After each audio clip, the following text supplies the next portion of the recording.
साल 2024 में can film festival हुआ। ये ऐसा फेस्टिवल है जिसे हर सिने प्रेमी फॉलो करता है। यहाँ दमदार सिनेमा उभर कर आता रहा है। कैन का सबसे बड़ा प्राइज होता है पाम d'Or। पिछले साल के कैन फिल्म फेस्टिवल में शॉन बेकर की फिल्म अनोरा ने यह अवार्ड अपने नाम किया था। कैन में प्रीमियर होने के बाद अनोरा अलग अलग देशों में रिलीज होने लगी। हर तरफ से फिल्म के हिस्से तारीफ आई। तारीफ कुछ महीने आगे बढ़ी। खबर चलने लगी कि अनोरा इंडिया में रिलीज होने वाली है। खुद शॉन ने 9 नवंबर की तारीख घोषित कर दी, मगर अनोरा कभी भी भारतीय सिनेमा घरों में नहीं उतरी। दूसरी ओर फिल्म ने 3 मार्च को 97th अकेडमी अवार्ड्स में इतिहास रच दिया। अनोरा को 6 कैटेगरीज में नॉमिनेशन मिला था। ऑस्कर की शाम खत्म होने पर फिल्म 5 ट्रॉफी अपने साथ लेकर गई। इसमें best picture, best director, best actress, best editing और बेस्ट ओरिजिनल स्क्रीन प्ले के अवार्ड शामिल थे। पूरी दुनिया फिल्म पर प्यार लुटा रही है। रही बात इंडिया की, तो अपने सब्जेक्ट की वजह से ये यहाँ के सिनेमा घरों में रिलीज नहीं होने वाली है। शॉन बेकर की फिल्म के केंद्र में अनोरा नाम की एक सेक्स वर्कर है। अपने मूड के हिसाब से बर्ताव करती है। पैसा नहीं है, इसलिए रेलवे स्टेशन के पास बने मकान में रहना पड़ता है। अनोरा की जिंदगी में एंट्री होती है वान्या की।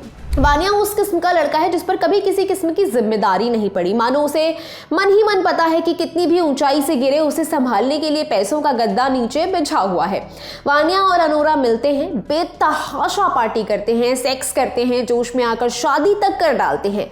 वान्या के लिए ये बड़ी बात नहीं, मगर अनोरा उससे बिल्कुल अलग है। वो इसे आम जिंदगी की तरफ ले जाने वाले किसी पहले कदम की तरह देखती है। वान्या रूस के एक अमीर आदमी का बेटा है। जब उनको ये खबर मिलती है तो वो किसी भी हालत पर वान्या की शादी रद्द करवाना चाहते हैं। ऐसा होता है या नहीं और इस दौरान क्या क्या ड्रामा घटता है, यही फिल्म की कहानी है। शॉन बेकर की फिल्म पर दुनिया क्यों लहालोट हुए जा रही है, उसकी 2 बड़ी वजहें हैं। पहली तो वो अपने सब्जेक्ट को एक इंसान की तरह देखते हैं। फिल्म देखते हुए ये कहीं भी महसूस नहीं होगा कि शॉन ने अनोरा को उसके काम से ही जोड़कर देखा हो। उनके दिमाग में वो एक इंसान थी जो पैसा कमाने के लिए अडल्ट इंडस्ट्री में थी। बस इतनी सी बात है। सुनने पढ़ने में बहुत सिंपल है, बस हम इतनी आसानी से पालन नहीं कर पाते। फिल्म आपको अनोरा के इतने करीब ले जाती है कि आप उसे पर्सनल लेवल पर जानने लगते हैं कि अपने साथ काम करने वालों में वो किसे पसंद नहीं करती, क्यों रात को सोते समय सारे पर्दे लगाकर सोती है। ये बहुत छोटी चीजें हैं, मगर आपके किरदार को ह्यूमन बनाने का काम करती हैं। ऑडियंस के लिए वो पढ़ने वाला कोई कॉन्सेप्ट नहीं रहता, मगर ऐसा भी नहीं है कि फिल्म व्हाइट या ब्लैक किस्म की बाइनरी ड्रॉ करने की कोशिश करती है।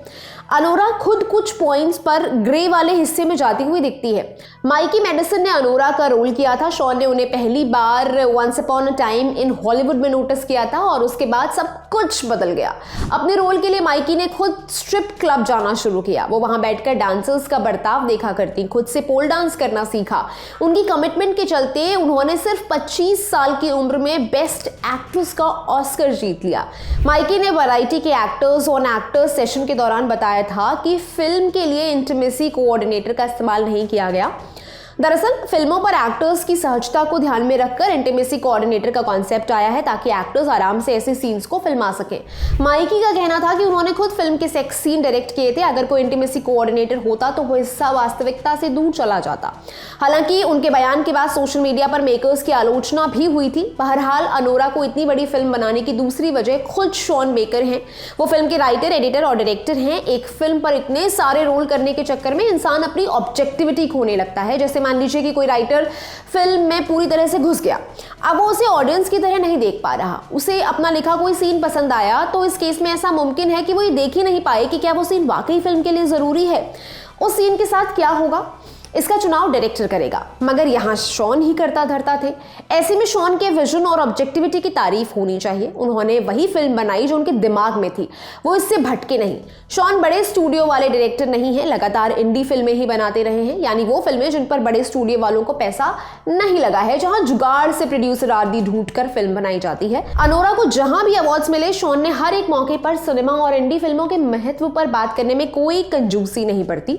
शॉन ने एक ही रात में 4 ऑस्कर जीतकर नया इतिहास रचा है। वो ऑस्कर के इतिहास में पहले शख्स बन गए जिन्होंने एक ही फिल्म के लिए 4 ऑस्कर्स जीते हों। इससे पहले ऐसा वॉल्ट डिज्नी के साथ भी हुआ था, जिन्होंने साल 1954 में ऑस्कर अवार्ड्स में 4 अवार्ड जीते थे, लेकिन वो अलग अलग फिल्मों के लिए थे, जबकि शॉन ने एक ही फिल्म के लिए अवार्ड जीते हैं। बता दें कि अनोरा को ZEE5 पर रेंट किया जा सकता है। आई सजेस्ट कि आपको ये फिल्म जरूर देखनी चाहिए। ये पूरी जानकारी आपके लिए इकट्ठा की थी मेरे साथी अमन ने। मैं हूं गरिमा, आप देख रहे हैं ललन टॉप सिनेमा। शुक्रिया।